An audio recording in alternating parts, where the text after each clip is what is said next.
आवाज नहीं बिल्कुल भी। चलो ध्यान देंगे सभी बच्चे।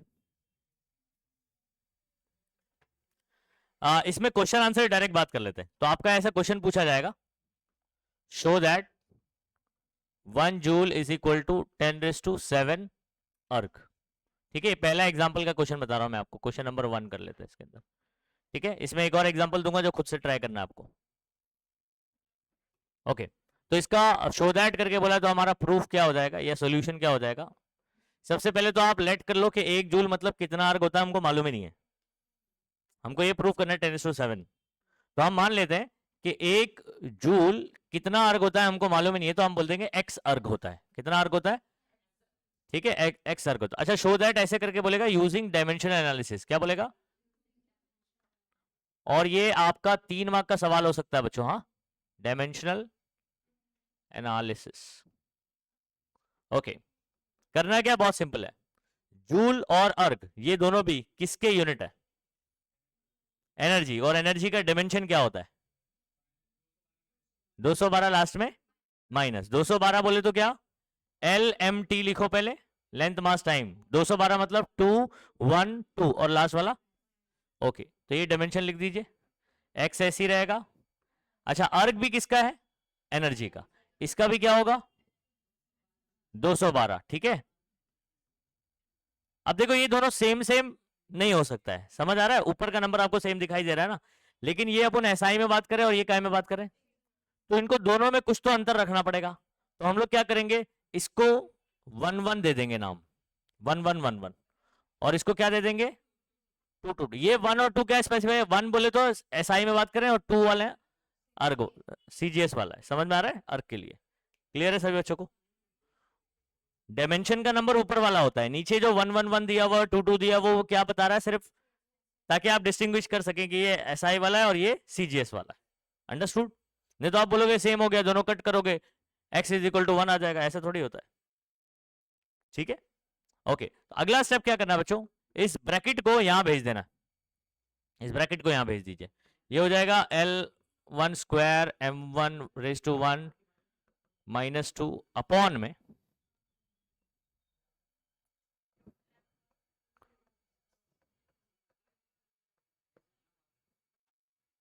ठीक है, इतनी बात समझ में आ गई सबको? अच्छा, इतना समझ आया? अच्छा, अब क्या करते हैं हम लोग,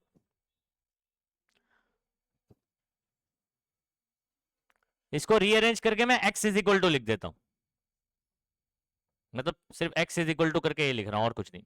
और उसके साथ में एक और काम कर सकता हूं, L के नीचे L रखो, M के नीचे M और T के नीचे T, L1 के नीचे L2। दोनों का पावर कितना है बच्चों? तो पावर कॉमन ले सकते हैं। ओके, M1 के नीचे M2, दोनों का पावर 1 है, नहीं भी लिखोगे चल जाएगा। T1 अपॉन T2, इसका पावर -2। ये स्टेप समझ आया? सब इंटू में ना अपन कर सकते हैं, ऐसे मैथमेटिकली पॉसिबल है। अच्छा, आगे सुनो, जब आप कोई लेंथ एसआई यूनिट में मेजर करोगे, उसका यूनिट क्या होगा? एसआई यूनिट में लेंथ का यूनिट क्या है एसआई सिस्टम में? मीटर। ओके, तो L1 की जगह आ जाएगा मीटर, क्या आ जाएगा? अच्छा, सीजीएस यूनिट में लेंथ का में मेजर करो, सेंटीमीटर। सीजीएस का फुल फॉर्म क्या बच्चों? सी मक्खी CGS, centimetre gram second. Okay, तो यहां पर मैं पुट करूंगा सेंटीमीटर और ब्रैकेट के ऊपर डाल दूंगा स्क्वायर। अच्छा, मास एसआई यूनिट में ऊपर वाला एसआई, नीचे सीजीएस है, याद रखना, किलोग्राम, और नीचे ग्राम। वेरी गुड, उसका पावर 1। टाइम तो सेकंड में ही होता है, कोई भी सिस्टम हो, second upon second raise to what, -2। इतना सिर्फ समझ आया बच्चों? बहुत सिंपल है बच्चों, थोड़ा सा प्रैक्टिस करोगे तो आपको याद रहेगा कि क्या करना है। प्रैक्टिस नहीं करोगे तो ये सब गड़बड़ घोटाला करोगे यहाँ पर। अच्छा, क्या करना है, सेंटीमीटर में ये जो मीटर मीटर है ये क्या कर दोगे आप, गिराम गिराम क्या हो जाएगा, सेकंड सेकंड क्या हो जाएगा। अच्छा, यहां पर क्या बचा, 1 अपॉन सेंटी बचा, यहां पर सिर्फ किलो, अच्छा उसका स्क्वायर भी है, किलो बचा ओनली, और उसका पावर 1। यहां पर 1 बचा और उसका पावर -2। अच्छा, 1 का पावर एनीथिंग क्या होता है, 1 ही होता है ना, क्या होता है, 1 होता है, तो 1 रेज टू -2 आप बोलोगे सर 1 कैसे होता है, देखो 1 रेस टू -2 है, इसको मैं नीचे भेजूंगा तो 1 रेस टू +2 होगा, और 1 का +2 मतलब 1 स्क्वायर, 1 स्क्वायर 1 होता है, 1/1 1 होता है। आ रही बात समझ में? तो ये तो 1 ही हो जाएगा फाइनली। ओके, अब यहां पर आपको खेल खेलना है। सेंटी एक प्रीफिक्स है बच्चों, सेंटी क्या है, एक प्रीफिक्स है, और मेरे ख्याल से इसका वैल्यू आपको पता होगा, सेंटी का प्रीफिक्स 10⁻², कितना है 10⁻²। मालूम है नहीं मालूम है बच्चों आपको? नहीं मालूम है तो याद रखो, सेंटी की वैल्यू कितनी है 10⁻², 10⁻, ओके। तो यहां पर सी की जगह मैं पुट कर सकता हूं 10⁻²। किलो यानी कितना होता है 10⁻3, किलो मतलब 1000 होता है, मालूम है ना सबको? तो 10⁻3 1000 यानी क्या होता है 10⁻, तो किलो की जगह 10⁻3 रखूंगा, इसकी जगह 10⁻², -2 ऊपर लेकर आऊंगा। तो एक स्टेप में फिलहाल मैं अभी लिखता हूं ऐसे 1/10⁻², और उसका पावर कितना बच्चों 2, किलो यानी 10⁻3, उसका पावर 1, मतलब वो 3 1 3 आने वाला, और ये 1 हो गया फाइनली। 1⁻² क्या हो गया, मैं उधर पे -2 भूल नहीं गया। हाँ 1⁻² 1 ही होता है, तो समझ रहा है? बाद में सवाल मत पूछना सर -2 किधर गया।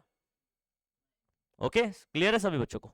नेक्स्ट सुनो, 10 का पावर -2 ऊपर आया तो क्या हो जाएगा, ओके +2, उसका पावर कितना है, इधर 10⁻, सिर्फ 3 बचेगा, 3 1 जा, पावर के पावर मल्टीप्लाई करता है, 2 2 जा 10⁻4, और ये क्या बचा 10⁻3, 4 और ये 3 कितना हो जाएगा 7। ओके, तो आपका x कितना आ गया। ओके, अभी एक काम करो, रुको, हमने इसको लेट किया था ना, इसको लेट करना रहता है, हाँ? इसको इक्वेशन नंबर 1 देना, फिर इसको उठाना है, इसमें पुट कर देना है, ठीक है? तो क्या करोगे सब्सटीट्यूटिंग, ठीक है, या put x is equal to 10⁻7 in equation, बोलो 1, वी गेट क्या मिलेगा बच्चों, 1 जूल इज इक्वल टू 10⁻7 अर्ग, हेंस प्रूव्ड, हेंस प्रूव्ड। समझ आया? इसका नेक्स्ट क्वेश्चन देता हूं, इसको ट्राई करेंगे। क्वेश्चन 2 दे रहा हूं, उसका एग्जांपल, शो दैट 1 नुत्तन बाबा is equal to 10⁵ dyne using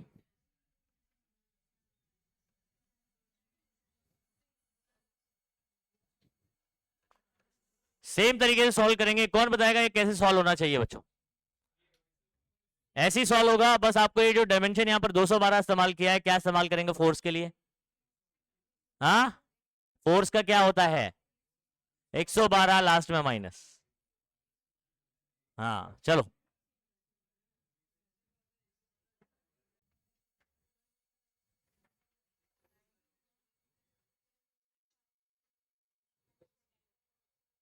चलो मैं नेक्स्ट क्वेश्चन कर रहा हूं, हाँ ये वाला करा के नहीं?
ये देखो, मेरे लिए दोबारा करना कोई दिक्कत वाली बात नहीं है।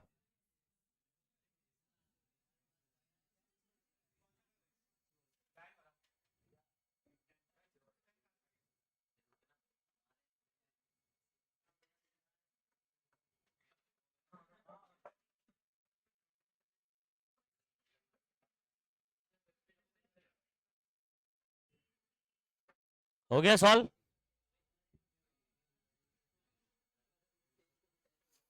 तो जिन्होंने नहीं किया है तो छाप लो अभी। इसमें मैं एक और सवाल देता हूं आपको। नेक्स्ट क्वेश्चन सॉल्व करिए।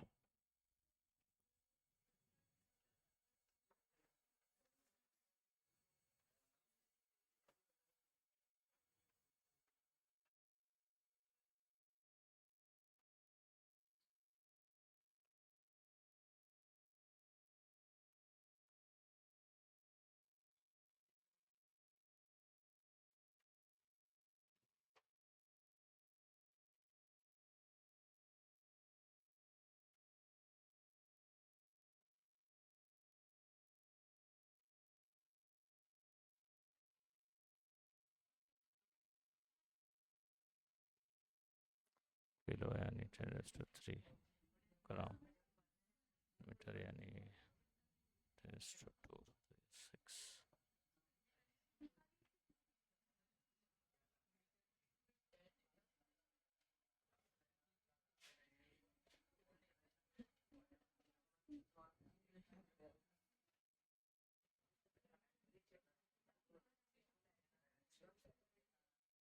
चलो इसको करेंगे।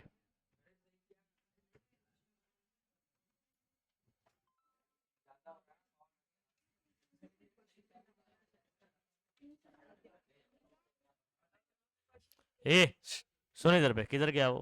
तेरी आवाज जोर से नहीं आना चाहिए, हाँ? तो मेरे को बोल क्या प्रॉब्लम तेरे को। क्लास डिस्टर्ब मत कर।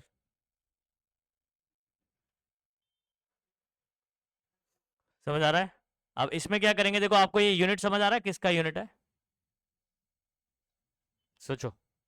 अगर आपको ये समझ आ रहा है कि किसका यूनिट है, तो आप फिर इसका डायमेंशन भी लिख सकते हो। या एक काम करो ना, इसका डायमेंशन लिख सकते हो आप यूनिट से। हाँ, डेंसिटी का है। यूनिट भी दिया है ना, इसका डायमेंशन आप लिख सकते हो। अगर मान लो आपको नहीं भी समझ आ रहा कि ये किसका है।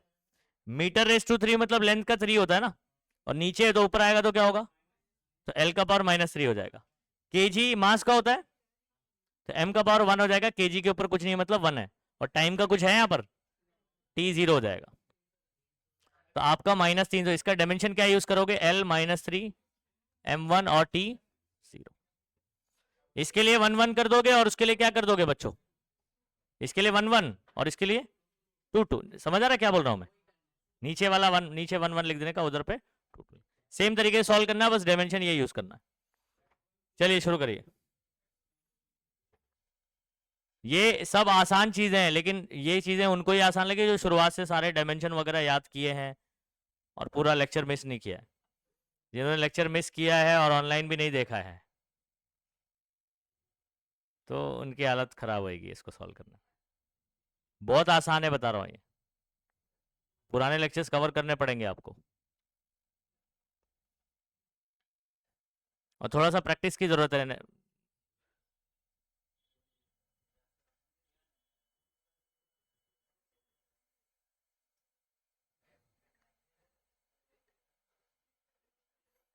3 आ रहा है ना समझ? इसलिए मैंने एक से टेक्स्ट बुक में एक ही सवाल दिया हुआ है। आपको मैंने 2 एक्स्ट्रा क्यों दिया है? ताकि आपको थोड़ा मेथड याद हो जाए। नहीं तो क्या है, आपको मेथड भूल जाओगे।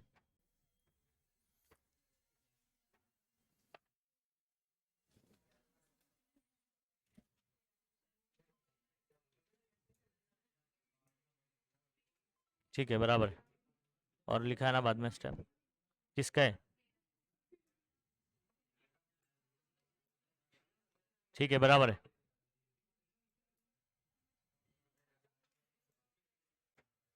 हो गया डन ना? चलो आ जाओ।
ओके इसका डायमेंशन क्या होता है बच्चों? -310।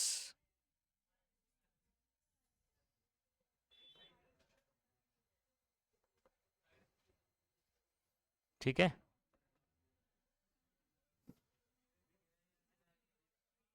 एनीथिंग रेज टू 0 क्या हो जाएगा? 1। ओके, सी सेंटी का कितना होता है? -2 ऊपर गया +2, उसके पर पावर कितना हो जाएगा? -3 -3 2 3 जा 6 -6 -6 + 3। ठीक है, आ गया ना?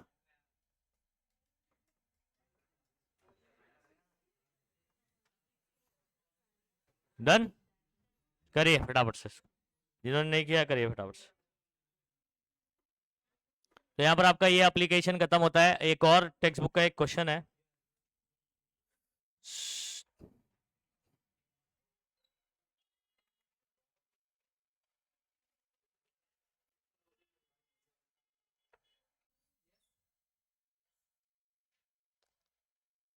Calorie is a unit of heat. Calorie heat का यूनिट है। इट इक्वल्स टू 4.2 जूल या 4.18 पढ़ा होगा आप लोग ने। ठीक है, अप्रोक्सीमेशन में 4.2 लिखते हैं। तो 1 कैलोरी जो है ना बच्चों, ये 4.2 जूल के बराबर होता है। किसके बराबर होता है? जूल आपका एसआई यूनिट ऑफ एनर्जी है, सही है। अच्छा, कैलोरी सीजीएस में बोला जाता है या अर्ग लिया जाता है उसका? इसको भी सीजीएस में, मतलब जो प्रैक्टिकल क्या नाम है इसके यूनिट्स हैं, वो कैलोरी लिया जाता है हीट का। वैसे आपको स्टेट बोर्ड में सीजीएस को कैलोरी बोला गया, लेकिन एक्चुअल में सीजीएस अर्ग होता है। ये नहीं बराबर नहीं है दोनों। कैलोरी जो है ना बच्चों, ये आपका एक प्रैक्टिकल यूनिट है हीट के लिए। तो हीट बेसिकली कैलोरी में मेजर किया जाता है। ठीक है, अच्छा अभी सुनो, 1 जूल मतलब आपको ये इतना होता है, ये सबको पता है कि जूल किसकी जगह पर आता है, आपको पता है? आपको याद है मैं जब किसी भी फॉर्मूले में काइनेटिक एनर्जी, पोटेंशियल एनर्जी या वर्क हो, वहां पर मैं इसको निकाला करता था और बताया था कि ये this is equivalent two joule. इसका डायमेंशन देखो ना, L2 M1 ओके और T-2 देखो, इसके यूनिट के हिसाब से डायमेंशन लिखो। मीटर स्क्वायर मतलब लेंथ का स्क्वायर, kg⁻1 मतलब mass raise to 1, second raise to -2 मतलब टाइम रेस टू -2। 212 याद आ रहा है? क्या डायमेंशन है? कौन है?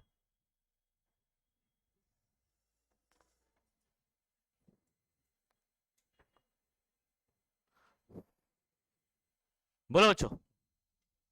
यस, यूनिट यहां पर देख रहे हो आप सभी बच्चे? ओके, तो यहां पर 1 2 -2 ये वाला मैं जब उसको डायमेंशन लिखता हूं तो 212 आ रहा है कि नहीं आ रहा है?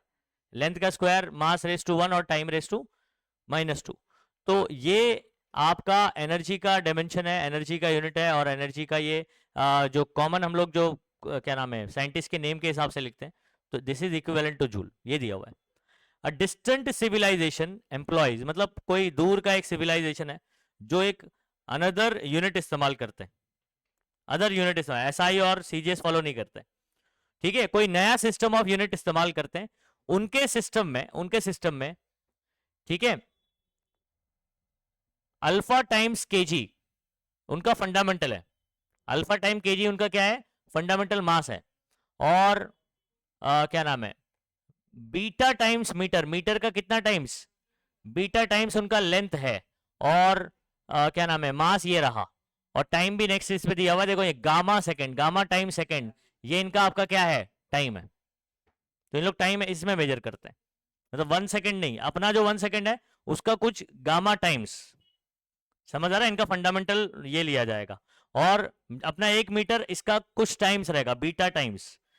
अपना 1 kg का ये कितना टाइम्स होगा, अल्फा टाइम्स होगा। कितना टाइम्स होगा, अल्फा। तो उनका फंडामेंटल है। तो हम लोग ना इसको लेट कर लेते हैं कि इनका जो फंडामेंटल है वो क्या है। Let A B and C are the units, ठीक है। फॉर, मैं ए ले रहा हूं, पहले कौन आता, मेरा लेंथ आता ना, तो ए फॉर किसके लिए आ जाएगा, लेंथ। बी किसके लिए आ जाएगा, मास। एंड सी किसके लिए ले लेता हूं मैं, टाइम रिस्पेक्टिवली। आप ऐसा मान लीजिए कि इनका जो फंडामेंटल है वो हम लोग क्या ले रहे हैं, ए बी सी।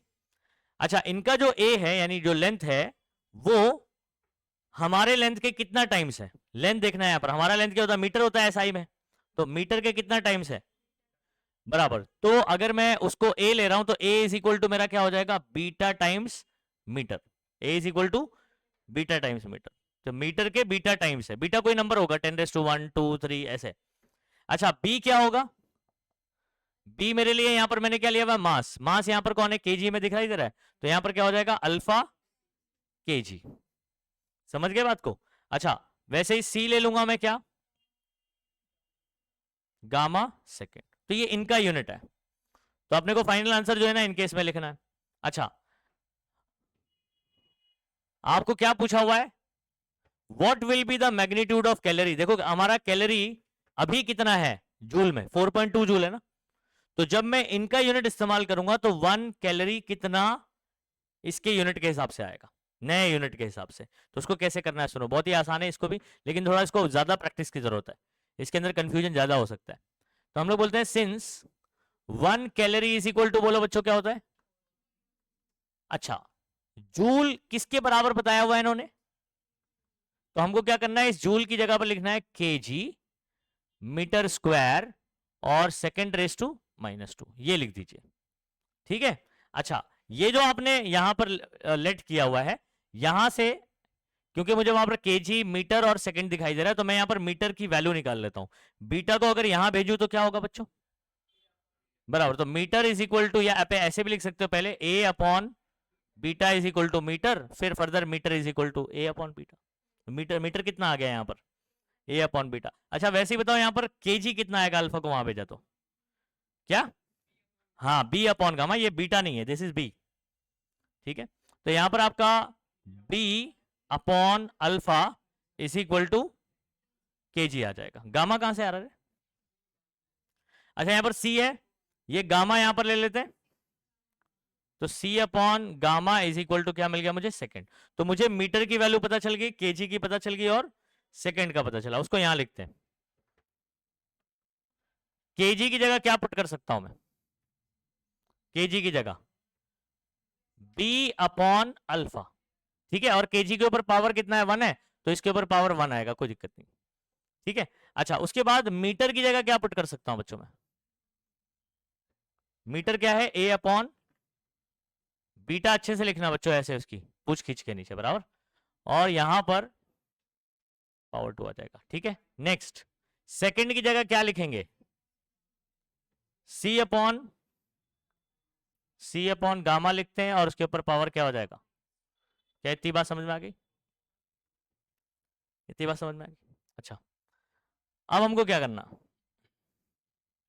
ध्यान देंगे सभी बच्चे, बी ऐसे ही रहेगा, और इधर पे स्क्वायर दे दो पूरा, ए स्क्वायर हो जाएगा, नीचे क्या हो जाएगा, बीटा स्क्वायर, ठीक है। और यहां पर सी रेस टू वॉट, और नीचे क्या हो जाएगा, गामा रेस टू, ठीक है। हम क्या कर सकते हैं, ये मेरा नया यूनिट है ना बच्चों, एनर्जी का ये क्या है, नया यूनिट है, जो ये सिविलाइजेशन कहीं दूर वाला कोई गांव देहात में कोई सिविलाइजेशन है जो यहाँ पर यूज कर रहा है, समझ आ रहा है, कौन से फॉर्म में, एबीसी के फॉर्म में। तो नया यूनिट काय में होगा, एबीसी फॉर्म में होगा। अच्छा, अब सुनो बात को, जो हमारा जो यूनिट था kg metre square second raise to minus, वो मेरा जूल के बराबर था। किसके बराबर था, जो नया सिस्टम आया है, जो सिविलाइजेशन यूज कर रहा है एक, ठीक है, उनका ये है बीटा ए स्क्वायर सेंटीमीटर। देखो यहाँ पर बीटा बोल रहा हूँ, सॉरी, बी, केजी की जगह बी, और मीटर की जगह उनका क्या आ रहा है, ए, और सेकंड की जगह उनका क्या आ रहा है, सी। ये नया यूनिट है ना, देख लो पूरा पावर सेम आ रहा है कि नहीं आ रहा है, जैसा हमारा है K G raise to one, B raise to one, कुछ नहीं मतलब one, metre square A square, ठीक है, second raise to minus two, C raise to minus two. ये किसके बराबर, मेरा जूल के बराबर है। आप इसको जे डैश बोल दो, क्या बोल दो, जूल डैश, मतलब उनका जो यूनिट है वो क्या है, कोई एक नया यूनिट है जो कि इक्विवेलेंट टू जे डैश बोल देंगे, क्या बोल देंगे, जे डैश। अच्छा, बाकी सब टर्म को यहां ले लो, 4.2 अल्फा और beta square, gamma raise to minus two ऊपर जाएगा तो क्या हो जाएगा, गामा स्क्वायर हो जाएगा, मतलब प्लस टू हो जाएगा, gamma raise to minus two उधर जाएगा तो क्या होगा, प्लस टू, ऊपर भेजा मैंने सिर्फ, और यहां पर ब्रैकेट में लिख देता हूं मैं, बी, नहीं नहीं, बी है वो, बी ए स्क्वायर और सी रेस टू माइनस टू, और ये क्योंकि मेरा एक नया यूनिट है, इसकी जगह मैं क्या लिख दूंगा, 4.2 गामा स्क्वायर अल्फ, बीटा स्क्वायर है, सॉरी स्क्वायर, ठीक है, और ये आपका नया यूनिट में आ गया बच्चों, मतलब 1 कैलोरी नए यूनिट में 4.2, और इतने टर्म्स ये वाले आ जाएंगे, फिर जे डैश ये नया यूनिट आएगा, मतलब directly 1 calorie is equal to 4.2 joule नहीं है, अब क्या है 4.2, और ये इतना टर्म आ रहा है, फिर ये नया यूनिट है अपना, समझा, दोबारा एक्सप्लेन करूं, ओके। देखो कहीं पर जो है ना कोई नया सिविलाइजेशन है, उन लोग जो है ना एनर्जी का नया कोई भलता यूनिट इस्तेमाल कर रहे हैं, समझ आ रहा है। आप सुनिए, यहां पर लेंथ को हम लोग मेजर करते हैं एसआई में, मीटर में, मास को केजी में, और टाइम को सेकंड में। ये जो नया सिविलाइजेशन है वो एक नया यूनिट का इस्तेमाल करते हैं, उनके यूनिट में हम, हमारा जो मीटर है उसका कितना टाइम्स है, बीटा टाइम्स है, और मास, मास हम लोग केजी में मेजर करते हैं, उनका अल्फा टाइम्स है, टाइम हम लोग सेकंड में मेजर करते हैं, उन लोग सेकंड का कितना टाइम्स, गामा टाइम्स मेजर करते हैं, और ये कुछ भी 10 का वैल्यू हो सकता है, ये जो अल्फा बीटा गामा था 10⁻⁻⁻⁻⁻⁻⁻⁻⁻⁻⁻⁻⁻⁻⁻⁻⁻⁻ऐसे, ठीक है, वो उनका फंडामेंटल है। तो आप लेट कर लो कि ये जो बीटा टाइम्स मीटर है वो ए है, और अल्फा टाइम्स केजी है वो बी है, और गामा टाइम्स सेकंड वो कौन है, सी है, और यहां से फिर अपन ने सब मीटर और केजी और सेकंड की वैल्यू निकाल लेना। फिर हमको जो रिलेशन पता है वो लिख दिया, 1 कैलोरी मतलब कितना जूल होता है, 4.2 जूल, फिर जूल की, joule is equivalent to what, kg metre square second raise to minus two, ये भी आपको टेंशन लेने की जरूरत नहीं, क्वेश्चन में लिखा है, KG metre square second raise to minus two, समझ आ रहा है, ध्यान देंगे सभी बच्चे, थोड़ा डिफिकल्ट क्वेश्चन है, ओके। अब kg is equivalent to what,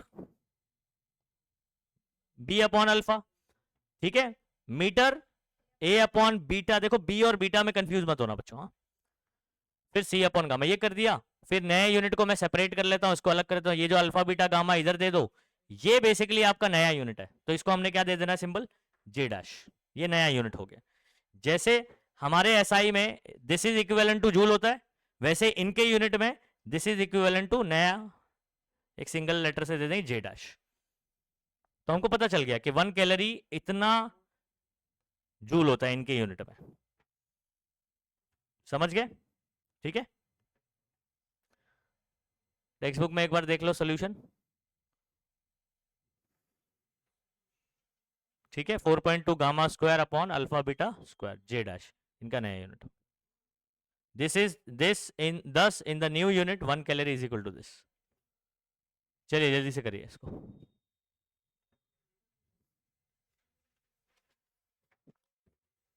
थोड़ा सा इसके डिफिकल्टी लेवल ज्यादा है, तो ये भी 3 मार्क के लिए आ सकता है, बहुत बड़ा नहीं है, थोड़ा प्रैक्टिस करोगे तो हो जाएगा, 3 मार्क बहुत आसानी से कमा सकते हो अगर ये क्वेश्चन आता है।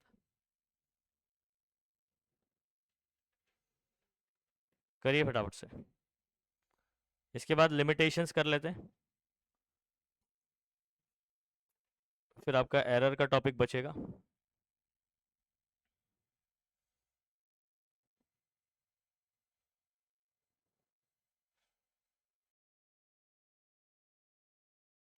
ठीक है, अच्छा, डायमेंशन एनालिसिस अगर मैं बात करूं तो इसके कुछ लिमिटेशंस भी है, मतलब भी बहुत सारी चीजें नहीं भी कर सकता है, अब वो क्या है वो बात करना है अपने को, कि मतलब डायमेंशन एनालिसिस से हम लोग क्या क्या चीज़ें पता नहीं कर सकते।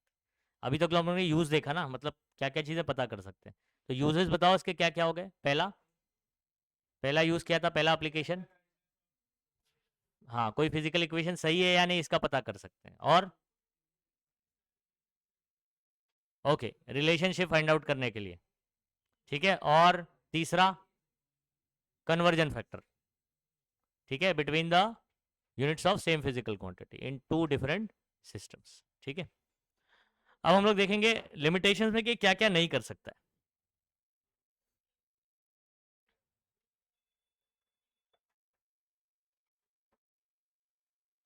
ठीक है बच्चों, देखो इनके पॉइंट्स देख लीजिए, ये अलग से थियोरेटिकल क्वेश्चन आपको आ सकता है। Right the limitations of dimension analysis. Limitations में आप किस बारे में बात करने वाले हैं? लिमिटेशन में आप बात करने वाले हैं कि ये डायमेंशन एनालिसिस कहां कहां यूज नहीं होगा। समझ आ रहा है? आ जाओ यहां पर बात करते हैं। First point, the value of dimensional constant, dimensionless constant can be obtained with the help of experiments only. अब सुनो बात को, आपको याद है यहां पर जब भी लास्ट में आप लोग सवाल भी पूछते थे मेरे से, जब हम लोग सेकेंड एप्लीकेशन कर रहे थे टू स्टैब्लिश द रिलेशनशिप, ठीक है, वहां पर फॉर एग्जांपल काइनेटिक एनर्जी जब हम लोग ने सॉल्व किया था, काइनेटिक एनर्जी, तो हमको क्या मिला था पता है? Kinetic energy is equal to K times M raise to 1 और वी स्क्वायर, ऐसा मिला था। और मैंने आपको बोला था कि ये के की वैल्यू एक्सपेरिमेंटली मिलती है, तो इसका मतलब डायमेंशन नहीं निकाल सकता इसकी वैल्यू। और ये कौन सी क्वांटिटी है? डायमेंशन लेस होती है, इसकी कोई डायमेंशन नहीं है। ये क्या होता है? डायमेंशन लेस होता है। अभी इसकी जगह क्या आ रहा था पता है ना आपको? हाफ नंबर आ रहा था। हाफ कोई क्वांटिटी थोड़ी है, नंबर है सिर्फ, तो ये डायमेंशन नहीं होता इसका। तो डायमेंशन लेस क्वांटिटी का क्या नाम है, वैल्यू सिर्फ एक्सपेरिमेंटली निकाला जा सकता है, डायमेंशन एनालिसिस से निकाला नहीं जा सकता है। समझ गए कहानी? क्या बोला मैंने? क्या बोला? डायमेंशन लेस क्वांटिटी का वैल्यू कहां से निकलेगा? एक्सपेरिमेंटली निकलेगा। डायमेंशन से निकलेगा नहीं, तो लिमिटेशन हो गया ना। डायमेंशन ये नहीं कर सकता है। डायमेंशन क्या नहीं कर सकता है? डायमेंशन एनालिसिस क्या नहीं कर सकता है? जो प्रोपोर्शनलिटी कांस्टेंट होता है डायमेंशनल, वो भी डायमेंशन लेस होना चाहिए। क्या होना चाहिए? उसका वैल्यू नहीं बता सकता। समझ गए? ओके, तो पहला पॉइंट ये हो गया, ठीक है, कंप्लीट। नेक्स्ट बात करते हैं, dimension analysis can not be used to derive the relation involving trigonometric exponential logarithmic function as these quantities are dimensionless quantity। अच्छा, डायमेंशन काम कहां करेगा? डायमेंशन किधर काम करेगा? जहां पर उस क्वांटिटी का डायमेंशन होना चाहिए। अगर फॉर्मूले में जैसे फॉर एग्जांपल कोई टर्म है y is equal to A cos theta, ऐसा करके दिया हुआ है कुछ, ठीक है, कोई ऐसा इक्वेशन बना हुआ है हमारे पास। अब मुझे एक चीज बताओ, इस टर्म का कोई यूनिट या डायमेंशन होगा क्या? नहीं होगा। क्यों नहीं होगा, कौन बताएगा? थीटा का तो यूनिट होता है, आपको पता है थीटा कौन सी क्वांटिटी है? थीटा प्लेन एंगल है। थीटा यहां पर कौन है? एंगल हम लोग ने कितने पढ़ रखे हैं? दो। कौन कौन से? प्लेन एंगल और उनको साथ में क्या बोलते हैं? ये कौन सी quantity? Supplementary quantity. Supplementary quantity क्या होता है? बराबर, जिनका यूनिट होता है डायमेंशन नहीं होता है। अब थीटा का कोई डायमेंशन नहीं है, तो उसका जब कॉस देखूंगा तो उसका भी कुछ नहीं आने वाला है, ठीक है। तो यहां पर ये वाला जो है ना क्वांटिटी, वो है डायमेंशन लेस। कोई भी ट्रिग्नोमेट्री फंक्शन हो, कोई भी ट्रिग्नोमेट्री फंक्शन कितने हैं हमारे पास? 6, बहुत सारे। Sine cos tan cot sec cosec, 6 है ना। तो ट्रिग्नोमेट्री कोई भी फंक्शन आ जाएगा। अब उस वो यहां पर फॉर्मूले में है या नहीं है, इसका पता नहीं लगाया जा सकता है। जैसे मैं एक एग्जांपल बताऊं, अब y मेरे लिए बच्चों एक लेंथ है, ये भी क्या है? एक लेंथ है, ठीक है। अब मैं अगर लेफ्ट साइड का डायमेंशन निकालता हूं, तो इसका डायमेंशन आएगा L1, इसका डायमेंशन आएगा L1। अब लेफ्ट और राइट का डायमेंशन बराबर आ रहा है ना? समझ आ रहा है? अब इस ये फॉर्मूले में है या नहीं है, इसका पता कैसे लगेगा? क्योंकि इसका तो डायमेंशन नहीं, तो डायमेंशन एनालिसिस जो है ना यहाँ पर फेल हो जाता है। फॉर एग्जाम्पल मैं अगर आपको फॉर्मूला कुछ ऐसा है, ये फॉर्मूला है, लेकिन अगर मैं आपको सिर्फ इतना ही दूं और बोलूं कि ये इक्वेशन सही है या नहीं है, तो आप डायमेंशन से चेक करोगे। इसका डायमेंशन L1 आएगा, उसका भी क्या आएगा, L1 आएगा, दोनों भी लेंथ है, डायमेंशन तो बराबर आएगा, आप बोलेंगे डायमेंशनली करेक्ट है। लेकिन ये इक्वेशन एक्चुअल में करेक्ट नहीं है, क्योंकि इसके साथ में क्या आता है, एक कॉस वाला टर्म भी आता है, लेकिन आपको पता ही नहीं चलेगा ना कि कॉस का टर्म आता भी है या नहीं आता है। समझ आ रहा है? क्योंकि ट्रिग्नोमेट्री फंक्शन कोई आ जाता है तो उसका कोई डायमेंशन नहीं होता है, तो उसका प्रेजेंस आप पता नहीं लगा पाओगे कि ये सच में इक्वेशन सही है या नहीं। ठीक है, तो ऐसे ही ट्रिग्नोमेट्री होता है, ऐसे ही कोई एक्सपोनेंशियल फॉर्म होता है, मतलब ई रेस टू एक्स समथिंग, ऐसे एक्सपोनेंशियल फॉर्म कैसा होता है, ऐसे। लोगारिथमिक फंक्शन कैसा होता है, log x to the base e, ऐसे करके होगा। ठीक है, अगर ये प्रेजेंस रहेंगे तो याद रखिए कि इनका प्रेजेंस आप पता नहीं कर सकते ये है या नहीं है, तो यहां पर फेल हो जाएगा डायमेंशन। कहां फेल हो जाएगा डायमेंशन, जहां पर ट्रिग्नोमेट्री, लोगारिथमिक या एक्सपोनेंशियल फॉर्म आ रहे होंगे, तो आपको पता नहीं चल पाएगा कि भाई ये इसमें है या नहीं है। क्या, log to the base e, log x to the base e, इसको ऐसे पढ़ते हैं, log x to the base e. ठीक है, उसका derivative as these quantities are, क्यों, क्योंकि ये डायमेंशन लेस क्वांटिटी है। तो ये भी याद रखो कि ये डायमेंशन लेस क्वांटिटी कौन कौन है, ट्रिग्नोमेट्री कोई भी फंक्शन आ जाए, sine cos tan cot, dimension less होगी। एक्सपोनेंशियल डायमेंशन लेस होगी। लोगारिथमिक फंक्शन log x जैसे फॉर्म में रहा तो log वाला फॉर्म, वो भी डायमेंशन लेस होती है, उनका कोई डायमेंशन नहीं होता। इस बात को ध्यान रखो, इस पे भी सवाल एमसीक्यू वगैरह बन सकते हैं। अच्छा, नेक्स्ट, अच्छा, this method is not useful. अच्छा, जो एग्जांपल यहां बताऊंगा वो ध्यान रखना। अगर मेरा प्रोपोर्शनलिटी कांस्टेंट डायमेंशन लेस नहीं है, जैसे मुझे एक चीज बताओ बच्चों, क्या ये फॉर्मूला आप जानते हो, F is equal to G m1 m2 upon, याद आ रहा है कुछ, या कैपिटल R स्क्वायर जो भी लिखेंगे आप, या डी स्क्वायर, टेंथ के हिसाब से करना तो डी स्क्वायर, चाय वाले सुन इधर, डी स्क्वायर लिख सकते हैं हम लोग। अच्छा, आपको पता है ये जी कैसे आया करता है, इसके पहले प्रोपोर्शनलिटी होता है, और ये m1 m2 upon R square, ये प्रोपोर्शनलिटी आता है, हटता है तो इक्वल और क्या आता है, कांस्टेंट आता है। अच्छा, आपको याद है ये जी की वैल्यू मैंने टेंथ में याद करवाया एकदम बढ़िया से आपको,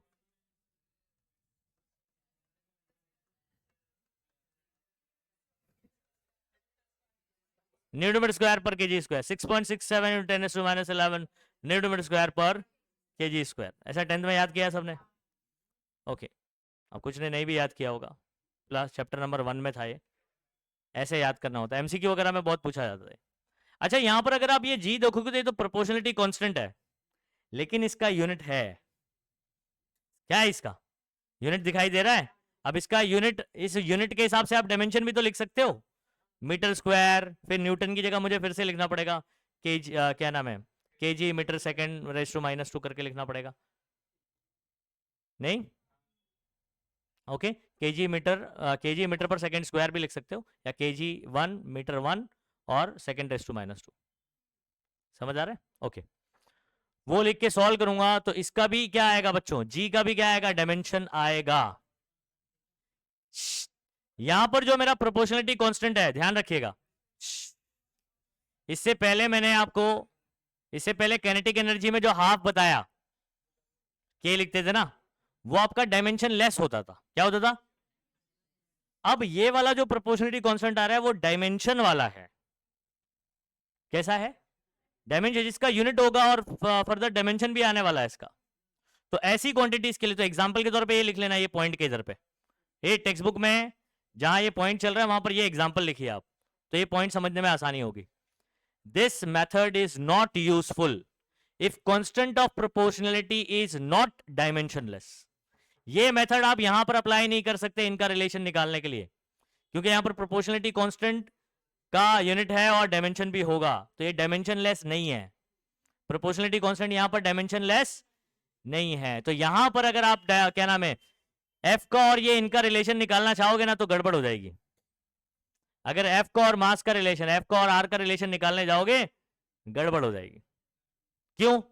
यहां पर प्रोपोर्शनलिटी कांस्टेंट जो आप देख रहे हैं वो डायमेंशन लेस नहीं है। मतलब समझ पा रहे हो? डायमेंशन लेस मतलब जिसका कोई डायमेंशन नहीं। क्या? अबे तो पॉइंट्स पढ़ रहा है ना, तो सारे पूरे ये एग्जैक्ट ही दिए हुए हैं जितने, अलग अलग पॉइंट्स हैं। ये वाला पॉइंट नहीं समझ में आ रहा है? एक काम करो, रुको, एक काम करते हैं, रुको रुको बच्चों।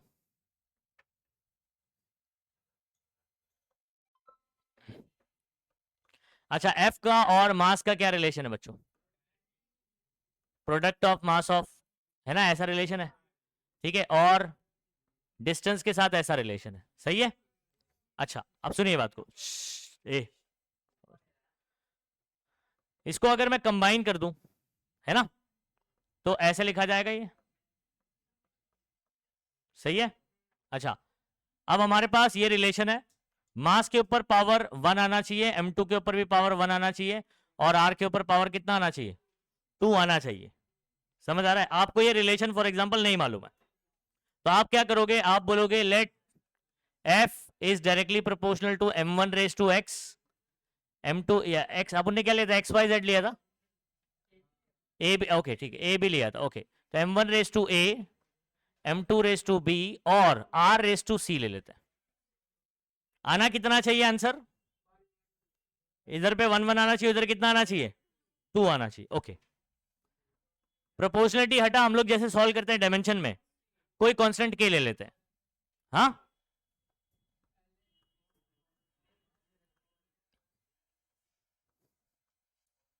फोर्स का डायमेंशन बताओ बच्चों। इसको सॉल्व कैसे करते हैं, सेकंड वाला बता रहा हूं मैं आपको। हाँ 112, ठीक है, के ऐसे ही रहेगा।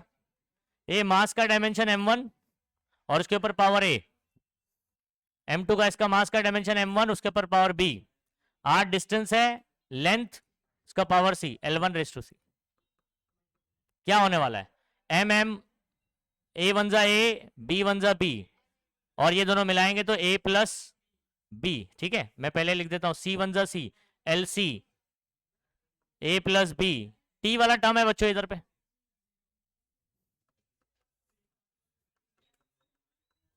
ए इधर ध्यान दो, ए सुनना ध्यान।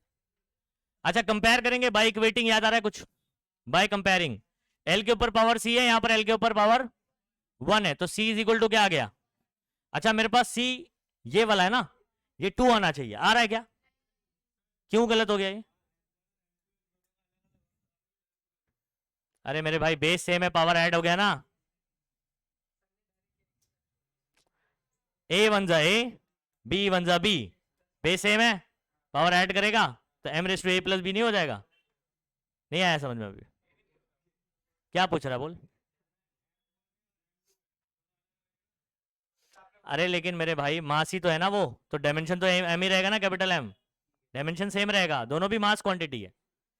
m1 m2 मतलब क्या है, ए पहली बॉडी का मास, m1 पहली बॉडी का मास है, m2 दूसरी बॉडी का मास है, लेकिन मास ही है ना, तो डायमेंशन तो m1 ही रहने वाला ना रे यार, समझे? जैसे फॉर एग्जांपल लेंथ आ गया और इनटू ब्रेथ हो गया, लेंथ भी लेंथ ही है, ब्रेथ भी तो लेंथ ही है, तो डायमेंशन तो L1 L1 ही लिखा जाएगा। नहीं आ रहा अभी भी समझ? अच्छा C आ गया बच्चों 1, और यहां पर A प्लस बी किसके बराबर आ रहा है? 1 के, समझ आ रहा है? उधर गया तो A is equal to 1 minus B, ऐसे करके हो जाएगा, और 0 इज इक्वल टू, देखो 0 क्या -2 के बराबर होता है, पूरा ही गड़बड़ घोटाला हो गया है। क्यों ऐसा हुआ? क्योंकि मेरा जो प्रोपोर्शनलिटी कांस्टेंट यहां पर है, समझ आ रहा है, जो एक्चुअल में जी है, प्रोपोर्शनलिटी कांस्टेंट कौन है? जी है, मैंने के लेके सॉल्व किया हुआ है, लेकिन जी जो है वो के बराबर कब होता? जब वो डायमेंशन लेस होता। क्या होता? डायमेंशन, लेकिन मेरा प्रोपोर्शनलिटी कांस्टेंट डायमेंशन लेस नहीं है, इसलिए गड़बड़ घोटाला हो रहा है, तो उसके लिए सॉल्व नहीं होगा। अब पॉइंट का मतलब समझ आया? अगर मैं बाकी लोग के लिए आपको पता ना ये बराबर आता था, जो रिलेशन है वो बराबर आता था। यहाँ क्यों नहीं आ रहा है? क्योंकि इधर प्रोपोर्शनलिटी कांस्टेंट जब हटता है तो कैपिटल जी आता है, जो कि डायमेंशन लेस नहीं है, उसका डायमेंशन होता है। ठीक है। अच्छा, कैपिटल जी का डायमेंशन भी पूछा करता है एग्जाम में आपको, यूनिट नहीं बात करो, डायमेंशन उससे निकाल सकते हैं आप। अब ये पॉइंट का देखो, पॉइंट की ना गहराई को थोड़ा समझना पड़ेगा आपको। हाँ, ये देखो यहां पर पूरा लिखा हुआ है, this method is not useful if the constant of proportionality is not a dimensionless quantity. Illustration ये एग्जांपल लेकर बताया गया है, जो मैंने एग्जांपल बताया ना वही एग्जांपल देखो, इन्होंने यहां पर f is equal to G m1 m2 upon r square, the constant of proportionality g is not dimensionless, thus earlier method, जो हम लोग पहले मेथड इस्तेमाल करते थे, विल नॉट वर्क। काम किया क्या वो बताओ? नहीं काम किया। हम लोग सॉल्व करके भी देखा, काम नहीं करेगा ये। ठीक है, आई होप समझ में आ गया।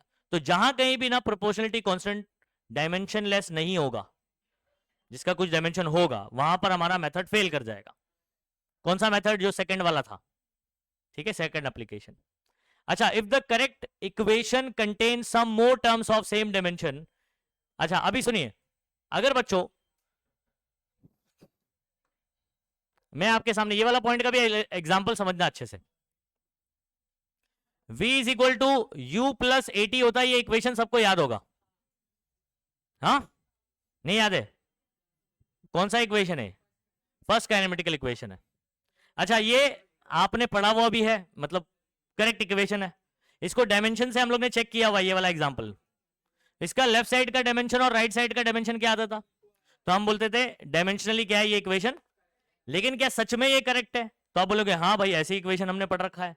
अच्छा आप सुनिए, अगर मैं सिर्फ आपके सामने ये लिखूं v इज इक्वल टू 80, क्या लिखूं? और डायमेंशन से इसको चेक करते हैं, एलएचएस का डायमेंशन लेते हैं, वेलोसिटी का क्या होता है? 101, 101 सॉरी, ओके। एसेलरेशन, चलो आरएचएस करते हैं, एसेलरेशन का पता है 102, और टी का क्या होता है? T1, 1 और ये -2 क्या हो जाएगा बच्चों? फिर से एलएचएस का भी 101 आया, आरएचएस का भी क्या आया? 101, लास्ट में माइनस आया। अब ये डायमेंशनली तो करेक्ट है, लेकिन क्या ये फिजिकली सही है इक्वेशन? पूरा इक्वेशन हमारा क्या था? u प्लस 80, समझ आ रहा है? तो अगर 80 में, ये वाला पॉइंट का मतलब समझिए कि अगर इक्वेशन में मेरे पास सम और डिफरेंस में कोई टर्म है कि नहीं है? बताओ यहां पर क्या होना चाहिए? तो u।